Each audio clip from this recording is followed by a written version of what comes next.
like a test that I fail, so depressed when I can't seem to get out. But something deep inside won't let me quit. I swear that I'm inspired by all this shit. আসসালামু আলাইকুম, সবাই কেমন আছেন?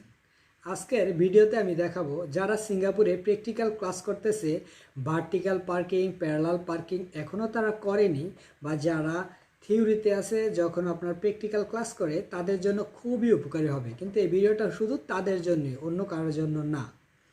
এখন কথা হচ্ছে, আমি এর আগের ভিডিওতে প্যারালাল পার্কিং কিভাবে করবেন আপনাদের সুন্দরভাবে বুঝিয়ে দিয়েছি। আশা করি অনেকেই বুঝতেই পারছেন ইনশাল্লাহ।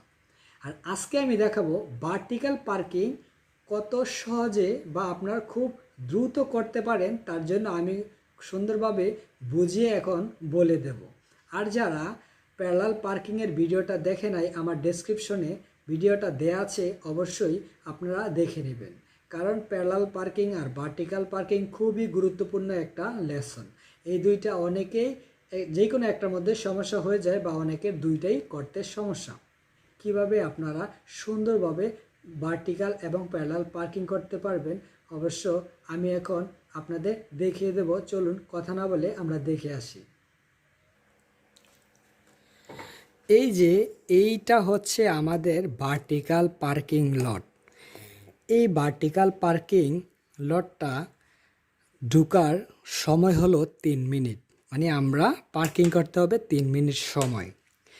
এই কার্ভ থেকে আমার গাড়ির বামের চাকাটা দূরত্ব থাকবে 1.5 মিটার, মানে 1.5 মিটার আর কি, 1.5।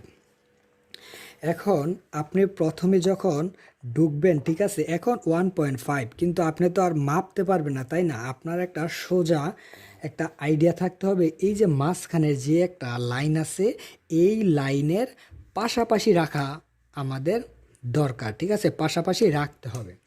এখন এই লেন থেকে এই লেন আপনার দূরত্ব হচ্ছে 3 মিটার, হয়তো 200 বা 300, ঠিক আছে।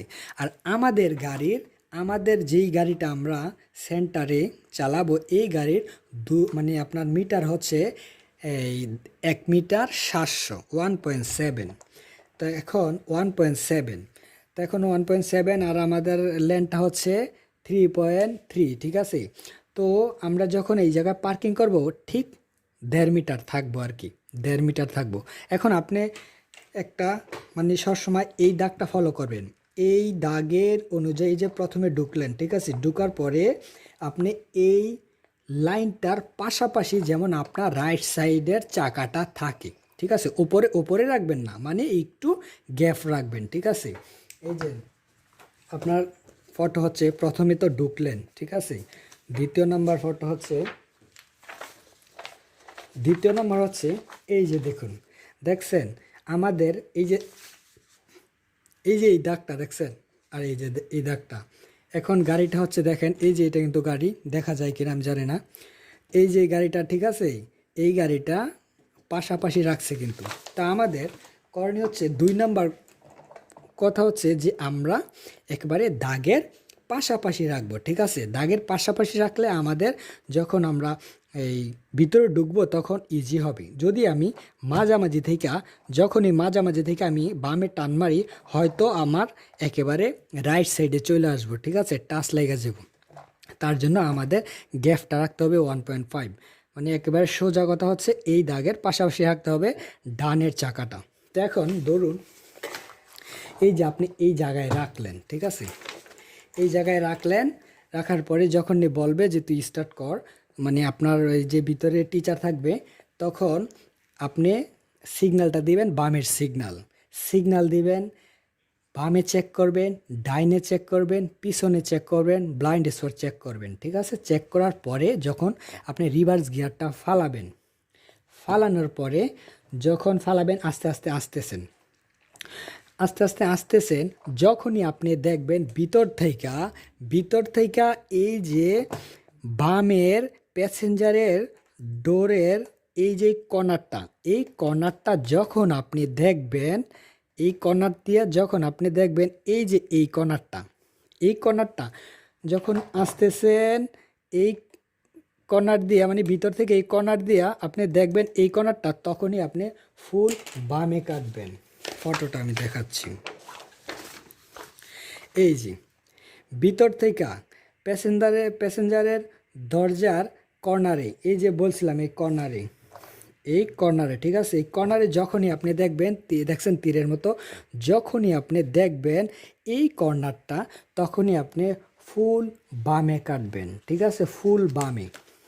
এখন ফুল বামে যখন কাটেন, তা আপনি একটু খেয়াল করে দেখবেন ফুল বামে কাটলে এই কর্নারটার সাথে আমার কি মানে লাগা যাবে কিনা, এটা লাগা যাবে কিনা, আস্তে আস্তে আসবেন। ঠিক আছে, কোনো তাড়াহুড়ার করার দরকার নেই। আমাদের সময়টা যেই হোক, কিন্তু আমরা তাড়াহুড়া করলে আমাদের মাথার মধ্যে কাজ করে না। তো বলি, যখনই আপনি আসতেছেন, ঠিক আছে, আসতেছেন এই পিছনের দরজা দিয়ে যখন এই কর্নারটা দেখছেন, ফুল বামে কাটলেন। ঠিক আছে, ফুল বামে যখনই কাটছেন, আপনি খেয়াল করবেন এই যে এই পাশে কিন্তু একটা লাইন আছে, ঠিক আছে, লেন আছে এই পাশে। এই লেনের মধ্যে কোনো গাড়ি আছে কিনা, ঠিক আছে, গাড়ি থাকলে কিন্তু সতর্কভাবে ঘুরাইবেন। এখন আপনি যে আসতেছেন, যদি ঘুরান, এভাবে ঘুরান, মানে এই দাগের এই সাইডে গেলে কোনো সমস্যা নেই আপনার গাড়ি, কিন্তু যদি যখন ঘুরান এই সাইডে গাড়ি থাকলে কিন্তু লাগিয়ে গেলে কিন্তু আপনি ফেল। ঠিক আছে, তো আপনি এটা একটু খেয়াল করবেন আর কি। তো আপনি যখনই আসতেছেন, যখনই ভিতর থেকে এই দরজার এই কর্নার দিয়ে এই কর্নারটা দেখতে পাইছেন, ফুল যখন বামে কাটলেন, ফুল বামে কাটা, তো মানে এই কর্নারটাও খেয়াল করবেন, এই কর্নারটাও খেয়াল করবেন, যেমন দুই সাইডে না লাগে। তো এখন ফুল বামে কাইটা ভিতরে ঢুকতেছেন। ঠিক আছে, যখনই আপনার গাড়িটা সোজা হয়ে যাবে, তখনই আপনার স্টিয়ারিংটা আপনার মানে একেবারে সোজা করে ফেলবেন। কারণ এখন তো ফুল ফুল বামে কাটা ছিল স্টিয়ারিংটা, ফুল বামে কাটা ছিল। এখন আপনি স্টিয়ারিংটা আবার সোজা করে ফেলবেন। সোজা করে কন্টিনিউ পিছনের দিক যাইতেই থাকবেন। এখন কতটুক পিছনের দিক যাইতে থাকবেন, এই যে যাচ্ছেন, ঠিক আছে, যাচ্ছেন, আপনার ডানের গ্লাসে যে মিরর দিয়া দেখতে পাবেন এই যে এই হ্যান্ডরিলটা এটার কাছাকাছি, এই কার্ভের কাছাকাছি, তখনই স্টপ করবেন। এই যে আমি তারপরে ফটো দেখাচ্ছি।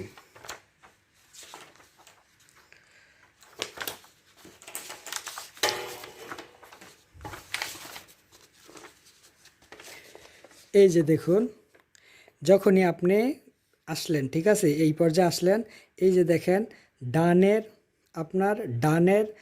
এই যে দরজার হ্যান্ডেলটা যখনই দেখবেন, এই যে পিছনের কার্ভের মানে পাশাপাশি, ঠিক আছে, একেবারে কাছা ওপরে বা নিচে, মানে একটু হয়তো কম বেশি হতে পারে, সমস্যা নেই, একেবারে কারেক্টলি করা দরকার নাই। তো আপনি দেখবেন যে একেবারে দেখতেছেন যে আপনার এটা ওপরে চলে গেছে, ঠিক আছে, এই দাগের ওপরে, তখনই আপনি গাড়িটা স্টপ করবেন। স্টপ করার পরে আপনি আপনার এই গিয়ারটা আপনার নিউট্রাল করবেন। আর যদি আপনার এই অটো গাড়ি থাকে, তাহলে আপনার পার্কিংয়ে ফালাইবেন, তারপরে আপনি হ্যান্ড ব্রেকটা তুলে দিবেন, তারপরে আপনার কাজ শেষ। মানে আপনি 3 মিনিটের মধ্যে ভিতরে ঢুকতে পারছেন। ঠিক আছে, এখন যখন আপনি বের হবেন, যখনই বলে যে বের হইতে, তখন আপনি কি করবেন, যখনই আপনি বের হতে বলে, তখন আপনি বামের সিগন্যালটা দিবেন। তারপরে হচ্ছে আপনি এই পিছনে ব্লাইন্ড স্পট চেক করবেন, ডানে বামে সব চেক করবেন, সমস্যা নেই। মানে তাকানোটা, মানে মনে করেন যে তাকাইলে ওরা খুশি হয়, ঠিক আছে, দরকার নাই তাকানো, তবুও তাকাইবেন। তারা মনে করে যে তাকাইলে না এই ড্রাইভারটা সেফটি ফলো করে, ঠিক আছে, আপনি তাকাবেন। তাকানোর পরে আপনি যখনই বের হবেন, আপনি কিন্তু দেখবেন এই পাশ দিয়ে কোনো গাড়ি আসতেছে কিনা। যদি এই গাড়িটাও আসতেছে, আপনিও বের হন, তাহলে কিন্তু ফেল বা অ্যাক্সিডেন্ট হতে পারে। তো এখন আপনি আগে খেয়াল করবেন এই যে গাড়ি আসে কিনা, গাড়ি নাই, বামের সিগন্যালটা দিলেন। বামের সিগন্যালটা দেওয়ার পরে এই যে আপনি বামের সিগন্যালটা দিলেন, দেওয়ার পরে আসতেছেন, ঠিক আছে, আসতেছেন। এখন আপনি কোন পর্যায়ে আসার পরে আপনার এই ফুল বামে কাটবেন। ফুল বামে কখন কাটবেন, যখনই আপনার শোল্ডারটা আর এই কার্ভটা সমান হয়, তখনই ফুল বামে কাটবেন। ঠিক আছে, তখনই ফুল বামে কাটবেন। আস্তে আস্তে কাটবেন, একেবারে স্পিডে কাটবেন না, আস্তে আস্তে কাটবেন। ঠিক আছে, ফুল বামে কাটবেন। এই যে আসতেছেন, যখনই শোল্ডারটা, এই যে আপনার এই জায়গায় বসলে শোল্ডারটা আপনার এই বরাবর যখন হয়, তখনই আপনি বামে কাটবেন। তখন এই যে সুন্দরভাবে বামে কাইটা আপনি চলে যাবেন, ঠিক আছে? এই যে চলে গেলেন। এখন কথা হচ্ছে অনেক সময় আমরা যখন পার্কিং করি একেবারে এই দাগের কাছাকাছি চলে আসে। এই ধরুন এই যে বামে গাড়িটা এই যে সোজা গেলেন, ঠিক আছে, একেবারে এই দাগের পাশাপাশি দেখাচ্ছি। এই যে দেখুন, যখন মাঝে মধ্যে আসে এই দাগের কাছাকাছি চলে আসে, তখন আপনি কিভাবে বের হবেন? তখন আপনি কি করবেন, যদি আপনি এই একেবারে এই সাইডটা আসার পরে একেবারে কাছাকাছি, তখন যদি আপনি বের হতে যান, আপনার এই চাকাটা এই কার্ভের সাথে লেগে যাবে, ঠিক আছে? এই যে ফটোটা দেখাচ্ছি, এই যে দেখুন, মানে এই কাছাকাছি যখন থাকে এই কার্ভের সাথে, তখন কিন্তু বের হতে গেলে এই যে কর্নারে চাকাটা লেগে যায়, আপনি ফেল, ঠিক আছে? এই জায়গায় লেগে যায়। তো এখন করণীয় হচ্ছে আপনার করণীয় হচ্ছে যখনই আপনার এই দাগের পাশাপাশি থাকে, এই যে দেখুন, স্টিয়ারিংটা একবার ডাইনে কাটবেন, একবার ডাইনে কাটার পরে তারপরে ফুল বামে কাটবেন, ঠিক আছে? মানে যেহেতু এই বরাবর রাখলে কিন্তু আমার এই কর্নারে লাগবো, ঠিক আছে? তার মানে সোজা একবার ডানে কাটলেন, একবার ডানে কাটার পরে ফুল বামে গাড়িটা চলে যাবেন, ঠিক আছে? ধরুন এই যে বরাবর আছে, ডানে একবার কাটার পরে এই যে গাড়িটা এই পর্যায়ে আসলো, এই পর্যায়ে আসার পরে যখন আপনার শোল্ডারের বরাবর এই কার্ভটা আসে, শোল্ডার, ঠিক আছে, মানে আমাদের কাঁধ বরাবর যখন এই লাইনটা দেখা যায়, ঠিক আছে, আইডিয়া অনুযায়ী, তখনই আপনি বামে কাটবেন, তখনই ফুল বামে কাটবেন, তখন এই যে ফুল বামে গাড়িটা এই যে আপনি চলে গেল, ঠিক আছে? তো আপনারা এভাবে যদি ফলো করেন, ইনশাল্লাহ আপনারা অবশ্যই পারবেন। আর মনে করেন যে কারণ আমরা যখন শিখছি এই মানে এই যে একটা কথা আছে, এই জায়গাটা যখন এই কর্নারে তাকাইতে বলছে, ওই সময় আমি সত্যি কথা কিছুই বুঝি নাই, ঠিক আছে? এখন বুঝি যে এই জিনিসটার কথা চাইছিল আর কি। তা আসলে আমি প্রথম অবস্থায় অত বেশি ইংলিশও বুঝি নাই, তার জন্য সমস্যা হয়েছে। তো আমার সাথে যেহেতু এরকমটা হয়েছে, তার জন্য আমি বিষয়গুলো শেয়ার করতেছি, অনেকের হয়তো কাজেও লাগতে পারে, ঠিক আছে? তো আপনারা এভাবে যদি ফলো করেন, ইনশাল্লাহ খুবই সহজে আপনারা পাস করতে পারবেন বা খুব সহজে গাড়ি চালাতে পারবেন। আর আমার চ্যানেলের ভিডিওগুলো যদি ভালো লেগে থাকে, আপনাদের উপকারে আসে, তাহলে চ্যানেলটা সাবস্ক্রাইব করে পাশে থাকবেন। আর আপনারা যদি কেউ ফেসবুক পেজ থেকে দেখে থাকুন, তাহলে পেজটা ফলো দিয়ে রাখবেন আর লাইক করবেন, শেয়ার করবেন। Thank you so much. দেখা হবে পরবর্তী কোনো ভিডিও নিয়ে আপনাদের সাথে।